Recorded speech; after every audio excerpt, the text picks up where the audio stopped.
Welcome, everyone. Such a pleasure having all of you here with us. And of course, we have with us Mr. Nitin Razdan. He's someone who's a very senior management consultant, human capital consulting leader, and partner at Deloitte South Asia. He's worked across many, many different countries. He's someone who manages more than 1,600 professionals in Deloitte South Asia on varied different kind of impact and mission-oriented projects. Before this, he was based at the Hay Group as managing director. Great to have him with us here today. Hi, Nitin. Pleasure having you here today. Thanks so much for coming over. Thank you for having me. Obviously, we're going to talk today about a topic which is, in a sense, something that is all-consuming and something that everybody has been speaking about, especially with the AI summit happening here in India very recently. So maybe before we begin with that, could I ask you a little bit around your journey and how did you get into human capital consulting? Yeah, sure. Look, firstly, thanks again for having me here. It's a real pleasure talking about things I'm very passionate about. If I go back to my journey, it's fairly simple. I guess I've been in this profession for now 25 years. I've been a career consultant, and when I was around 20 years old, I was pretty clear of what I didn't want to do. And when I say clarity on what I didn't want to do, it essentially meant, going to the same office 5 days a week, clocking in 9 to 5. I was pretty clear I needed a bit of an adrenaline rush, variety, different types of problems. And so I naturally gravitated towards consulting and I guess took to it like a fish to water. Yes, it's been a fulfilling journey because I think human capital as a topic today, whether you take an M&A situation or whether you take growth or you take productivity or you take the topic of AI, it's pretty much number one or number two on any boardroom agenda right now. And I guess that's the most exciting part of the journey, right? Being able to work with a variety of clients in every imaginable sector, helping them navigate talent issues. Perfect. So I guess for us today, we need to kind of decipher and look at this or deconstruct this idea of AI, careers transformation. A lot of the audience who listen to this particular podcast are people who are currently in college or looking at coming into college or university, and they're trying to figure out, okay, what's in it there for me, right? What do I do? What do I focus on? Where is it that I look at my career transformation if it's supposed to happen? Is it people talk about human machine interaction, people talk about AI, people talk about so many different let's say softwares and apps now, which are in a sense enabling as well as nudging the human workforce to be able to do the same thing more efficiently or other things. So if you can help us kind of understand, there's so much happening around AI. We recently had the AI summit. There's been, protests. There's been a lot of people in support. Tell us a little bit about what's happening right now with respect to AI, especially in the workplace. Sure. Oh, great question. And let me preface this by saying the answers are still evolving. I don't think everybody has remotely figured out how this is going to pan out and at what pace. Just given the nature of the beast, right? I mean, every couple of weeks, there's a new model and there's a new evolution and revolution of sorts. And AI in itself is evolving at such a rapid pace and rapidly improving. Cost of compute is coming down. I think having said that and knowing what we know, I'll start with the more dystopian view, as some people call it. And if you look at Silicon Valley luminaries, like if you hear what folks like Elon Musk or Vinod Khosla to some extent have been saying, is that eventually humans perform two types of capabilities, right? There are things you do with your mind cognitively, and then there is physical labor. And with the advent of not only compute AI, but also robotics, as in humanoid robots, essentially everything a human can do would be done by AI in the future. And working would become optional, income levels would go up, there'd be economic prosperity for all, goods and services would become free. And in a sense, humanity will have to figure out its sort of purpose. And I call that maybe the dystopian view because in my view, we're still obviously very far away from that. And there's also maybe a slightly more utopian view which says that, look, this is a bubble and nothing's going to change. And, we heard this with the metaverse 6 years ago, and this is probably another bubble waiting to burst and so on. I think the truth is going to be somewhere in between. So to completely ignore the impacts of this versus, to take the more dystopian view, I think reality says that we're likely to land, somewhere in between. So I think a couple of truths emerge. I think one is, and maybe I'm saying this because I'm a human capital consultant, but this is definitely more of a human issue than a technology issue. Okay. And all the corporates or enterprises who've implemented this so far have seen, give or take, limited economic benefit until enterprises realize the economic benefit of this. And I think it's only a question of when, and it's not a question of if. I think that's when the true economic benefit of this will come into play. So when you say it's a human issue and not necessarily a tech issue, can you elaborate a little bit more on that? Yeah, so I think if you look at the last 3 years, and you analyze investor calls from CEOs in many, many countries, this is obviously among the most spoken topics. You'll often hear AI come up a lot. And I think what's essentially happened is what we often refer to as pilot fatigue or experimentation fatigue. So a lot of use cases have been built, a lot of experimentation has happened, but in a sense, adoption has been a big challenge. And this essentially has a profound impact on multiple things from a human perspective. I think one is the org chart itself, right? What happens to a workforce and reporting relationships and roles and tasks when you've got a workforce which is part human, part agent, part robot? I think that's one. Two is upskilling your workforce. And, today the average shelf life of any learned competencies, 2 to 5 years at best. Most likely, a lot of people studying undergraduate computer science today, by the time they graduate, a lot of what they learned might be redundant, and so they have to constantly sort of upskill themselves, and that applies to the larger workforce as well. And I think point number 3 is the emotional journey of dealing with this. I mean, there is obviously anxiety around, will this technology actually replace me? And therefore, you'll have a lot of naysayers within organizations who'd not see it in their interest to actually embrace and adopt this technology. So I think the organizations which actually succeed are the ones which can navigate the human challenge. Right. Very interesting. I think that brings up the next question.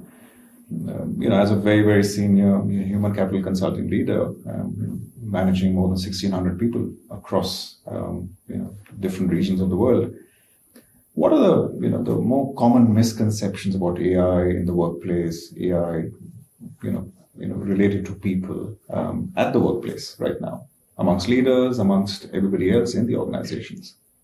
Yeah, so I think a couple of things stand out. One is AI is suddenly going to replace X role or Y or augment Y role. I think that's a gross oversimplification, okay? Because at the end of the day, roles in an org chart are nothing but an amalgamation of tasks.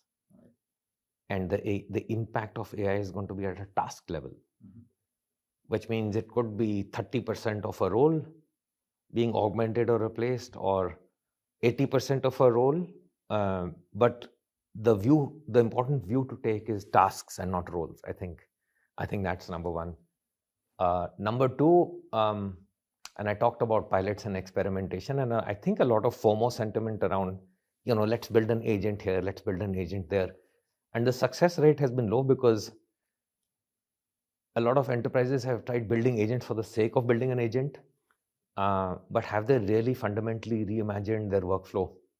Have they really reimagined how they can, either capture customer value or enhance productivity and therefore use AI as an enabler and not an end in itself. I think. Perfect. So I just want to quickly, maybe for the audience who may be listening to this, AI agents, what's AGI? Can you just let us know a little bit more about these areas? Yeah, I mean, in summary, I would say think of agents as digital employees who can plan, organize, sense, and therefore take autonomous decisions. Okay. And I guess by their very definition, if you think of any organization as a triangle, and you've got obviously, let's say, senior leadership at the top, and then the next level of sort of mid to senior leaders, and then at the bottom of the triangle you have, in a sense, your entry level sort of roles. Right. I think knowing what we know today, it's your entry level white collar work which is most likely to be augmented or disrupted by agents. Right. So think of them as maybe the summer intern of the future, especially in a knowledge workforce, which is again able to plan, organize, and take autonomous decisions. Right. So, I think thank you very much for that. Now, obviously, you are currently, leading a lot of organization redesign efforts, right? You would have led organization redesign efforts for your clients in the past. What are those big areas where a lot of focus is going into? Is it the structures? Is it the accountability? Is it, like you just now mentioned, that entry level? The nature of the roles, the nature of what those people are expected to do, that by itself might change. So what's happening in organizations right now in their redesign efforts? Yeah, I think multiple things. I think one is a lot of organizations are asking us the question, what happens to my organization chart, my accountabilities and my roles when the workforce is part human, part AI? And that AI could include obviously agents as well. So do I need to flatten out? And if I'm a manager today, I might have, let's say, 8 humans reporting to me. In the future, it might be 3 humans and 10 agents. So what tasks how does task allocation happen? And where does the buck stop, and who's accountable for what? I think that's number one from an org design perspective. Number two is, if you look at sort of traditional organizations, and I'm taking modern enterprises, let's say 150 to 100 years old, they were classically functionally organized, right? So you had a sales department, you had a marketing department, you had a product design, you had whatever, manufacturing, production, quality, etc., etc. And so in a sense, decision making often was predicated on one department passing the ball to the other, and then to the other, and so on, right? So in a sense, decision making was often also slowed down because of that. I think what AI is enabling is the quality of decisions across departments becoming simplified, more transparent, and the ability to kind of break through functional silos and actually work off compelling first drafts. I think it's giving a good starting point to organizations. So organization silos are kind of coming together, which kind of brings me to my third point, which is, and you asked the question early on skills. Clients are asking now, therefore, what happens to the skills of the future? What skills do my workforce need? And therefore, what should, I guess, people in university be focusing on? I like to describe it as a T shape. So think of this part of the T as domain mastery. So you still have to be exceptionally good at finance or accounting or tax or creative design or data modeling and analytics, or whatever discipline you're in, like manufacturing. I don't think the domain mastery goes away. But the other end of the T is essentially saying that in addition to your domain mastery, you need to be, number one, fluent at a lot of AI tools. Right. And you've heard the cliche to death now that you won't be replaced by AI, but a person using AI. So mastery of the AI tools, or at least proficiency of the AI tools and applying them to your roles. The second becomes, I would say, it's probably a lot easier with AI to slightly broaden your horizon. Mhm. Now, when I say that, I mean, if I'm an accounting professional, it's probably a lot easier for me to learn taxation and treasury. So adjacent areas within finance, Right. because knowledge has become democratized. So, you still have your primary specialization, but I think a lot more secondary kind of specializations will emerge. So I guess overlay that with AI. So I think therefore, I think the call to action for sort of the education systems is how do you embed those Right.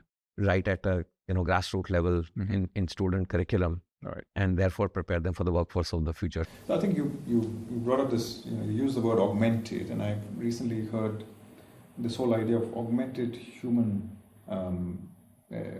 work. So augmented, human-oriented work. Can you tell us a little bit more about that? Yeah, look, just think of this as a superpower, which allows humans to do a lot more with the same. Right. So I'm hearing enough and more stories of AI native startups where they're able to do what large legacy companies did with a fraction of the headcount. Okay. Because they're AI from the get-go. So they're that much more value accretive, not only in terms of efficiency, but in terms of speed, agility, ability to grow, etc. So I think it's this innate superpower which can really elevate human capability.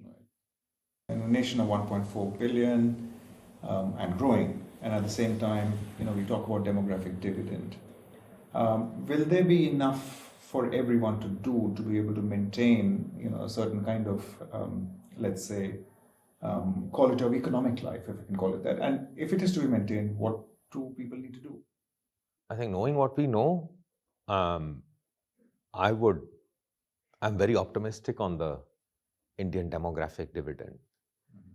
And I say that because at the end of the day, we are emerging as the largest and the youngest workforce in the world. I mean, average age of 27, 28. And therefore, the advantage of that is twofold. I think one is it allows us to build India for India. Yeah. Using our own frugal innovation to address an enormous domestic market in itself. And the second is it allows us to build India for the world. Again, our frugal innovation exported to other countries. And notwithstanding all the events of the last 2 or 3 years where our story around, let's say, global captive centers, give or take, that number will grow 2.5, 3 times in the next 4 years alone. So in general, I would say I wouldn't bet against the India story. I think there's a lot of optimism, and rightly so.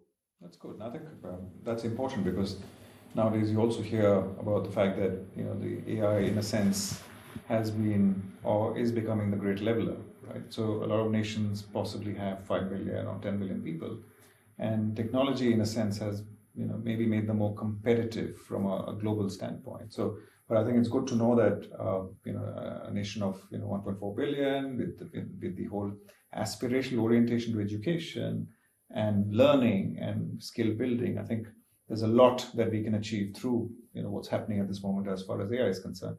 So I think that brings up this whole idea of how to, and I think it may link to your idea that you talked about earlier, the T-shaped profile building.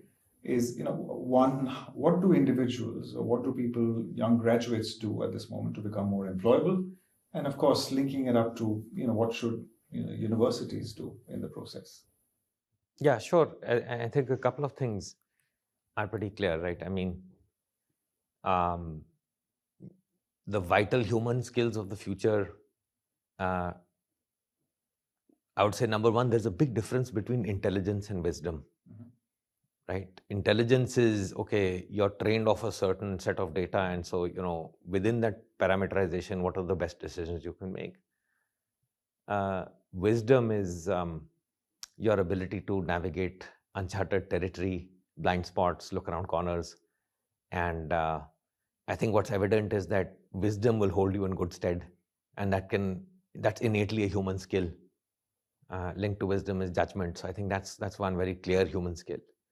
I agree it comes with some experience, but that's still going to remain. Second is again, I would say creativity. So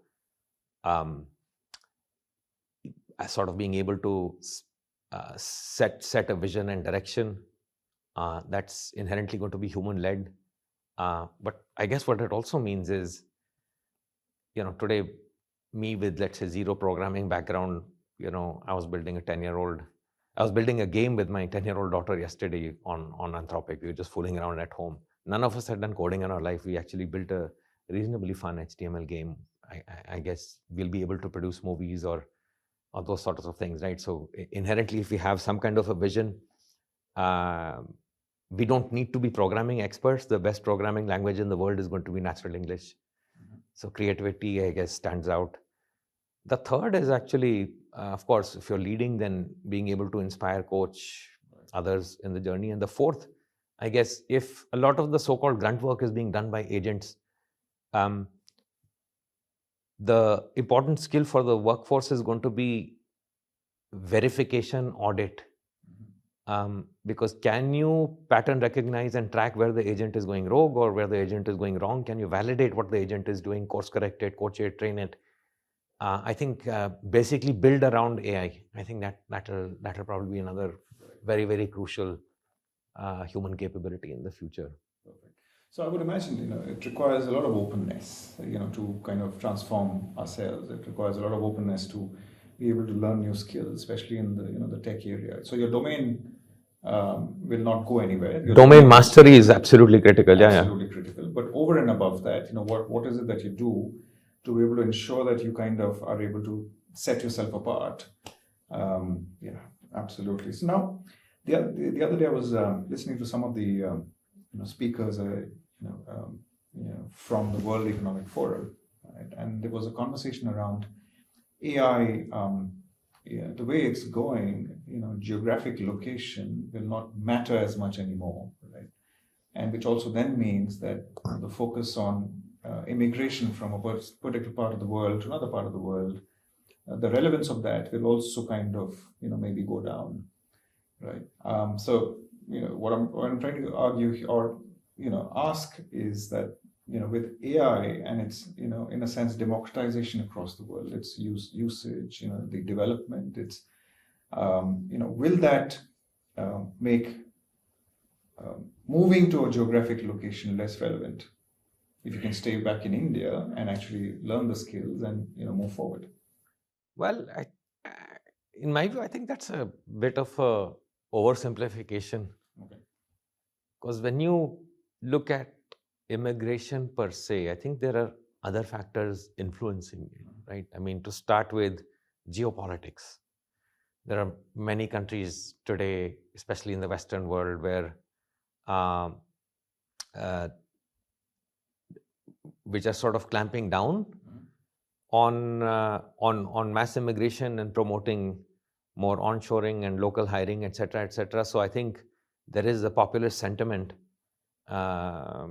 which is kind of challenging conventional laws and regulation around immigration. So I think that's one big factor. I think the second big factor becomes the entire ecosystem around you. So are you seeing a lot of very good creative hotspots in India developing their services, their entrepreneurial ventures on the AI platform? Yeah, I actually was reading somewhere, I don't have the exact stats on me, but I did read a number that more than a third of startups in India are now actually emanating from non-metro cities. Right. From the hinterland, so to say. To me, that in itself is fabulous, right? Because the conventional notion in India used to be you have to be in, Delhi NCR or Mumbai or Bangalore or maybe Hyderabad. And then there's a long tail of sort of Indian cities, but talent has to migrate to these places. Right. And to be honest, we're seeing this in our own firm in Deloitte. I mean, our push into tier 2, tier 3 to hire from the heartlands and open offices over there. I mean, we've seen in the last just 2 years alone, we've opened offices in Coimbatore. We've opened offices in Bhubaneswar, Lucknow, Indore. I'm sure there are more on the cards, but that's given us some access to some really amazing talent. So I think that's the way to go for more and more companies. And I do feel that concurrently, a lot more innovation is also going to come from these towns. Right. No, that's absolutely, man. I think that's a very important milestone that India has achieved. And you're right. I think a lot of the startups are coming across from the non-metro cities. I think it's about how do we facilitate the access to capital for a lot of them. Yep. Once you increase the access to capital, once you're able to facilitate that, let's say the investment or otherwise, I think the need to be able to migrate to let's say the metro areas may not necessarily remain. Right. So I think that brings up essentially my last question to you. This has been a very interesting conversation. If you could be time travelers and travel not too far, maybe another 3, 4, 5 years down the road, what do you think the corporate workforce will look like? What you'll see a higher concentration of, and what will you see a lower concentration of? Yeah. What will disappear? What will remain? So I think knowing what we know right now, and I did some World Economic Forum numbers on this. The predictions are by 2030, we would displace, or AI could potentially displace about 90 million jobs. Okay. But it'll also create a 70 or 80 million net new jobs. Right. And I think we're already starting to see that, right? Net new skills around AI ethics or verification or agent training, or today a lot of humans are involved in training the models, and nobody knows actually how many new vocations and professions are going to evolve. Right. So I think that's the good news. So I guess in terms of composition, the third thing which probably stands out is agentic would hopefully have scaled at some point, and so having the ability to navigate this whole sort of human-machine collaboration, it's not going to be easy, especially for a lot of managers, right? Because when you're dealing with agents, right, as I said, I use the simplified term of summer intern earlier, right? You have to deal with agents with explicit clarity. Right. As a manager, if I say, look, I want this report ASAP, or I wish you could do it sooner. As a human, you might understand, okay, the nuance behind that comment. An agent won't get it. So, a lot of managers are going to have to be sort of retooled in this era. So, that's knowing what we know right now. Mm-hmm. But having said that, if you ask me the same question 6 weeks from now or 3 months from now, my answer could be very different. So, and I think that's very interesting. The other thing, maybe if you have another minute or so, I think this is an opportunity also to be able to create, very small group organizations or one-person based, businesses as well, and you're able to, do well economically from that perspective, right? Is that true? Sometimes people are saying that now, with the nature of the tools that you have for yourselves, if you learn well, if you create those skills for yourself, you can actually create businesses for yourself, and you don't need too many people. The short answer is yes, I do think. I mean, maybe one person, you might be metaphorically speaking for a few people, but in general, if I kind of take the services sector, and we're also in the services sector, this is again my personal hypothesis that, the services sector, including Indian tech services, right? I mean, seeing the kind of disruptions they're facing with recent announcements from Anthropic and all, right? The conventional model or talent model used to be, you have a triangle-shaped pyramid, senior people at the top, entry-level analysts at the bottom, and then a layer of management in between. But I guess in the era of AI, where domain mastery still remains critical, and then you have part human, part agent, maybe I think the pivot is going to move from at least in the services sector, from triangle shaped to potentially a diamond shaped organization. And what I mean by that is maybe sort of the definition of what is entry level will change. You'll still need obviously entry level, but the requirements of that are going to change. And if you're super specialized with domain mastery and experienced in a certain area, you'll be able to use that AI a lot more intelligently. So, and now depending on company context and sector, that might be, 100 people company today, but in the future, maybe 40 or 50 could produce the same output or more. Interesting. I think this has been a very enriching conversation for me, and I'm sure the audience would also pick up a lot of pearls of wisdom, from this 30-odd minute conversation we've had. Thank you. Domain mastery is something that remains, and in fact, possibly has become more important. Absolutely. The will to upskill, the will to be able to embrace technology, it also become very, very important. And at the same time, I guess identifying and being able to capitalize on the opportunities makes sense. There is, Vishal, one other worry I thought, let me just call out. Please. And it's really around what you call skills atrophy, which fundamentally means that, again, a lot of organizations today, I think if I read WAF numbers, more than 50% feel that by 2030, they will need different ways to assess cognitive thinking in people. Right. Because AI is inherently making people dumber, and people are outsourcing their thinking to it and using it as a crutch.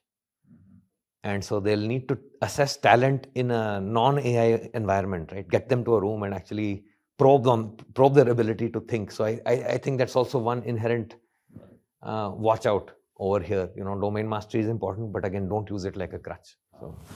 A very interesting point you made, because I think, at the end of the day, whether it's universities or whether it's institutions, whether it's schools, what are the guardrails? The responsible AI piece. Exactly. And at the same time, what are you using AI for? How are you using the AI? I mean, because if we tend to use it for what some people call as intellectual outsourcing, that obviously then becomes a problem. Look what you said, your ability to reflect, your ability to, your thing, your ability to kind of come out with original, work, that then suffers to a certain extent. Totally. So, I absolutely agree with you. So thank you so much. Such a pleasure having you here at the University of Southampton. And, we look forward to more such conversations with you. Absolutely. Thanks again, Vishal, and all the best. Thank you. Thank you.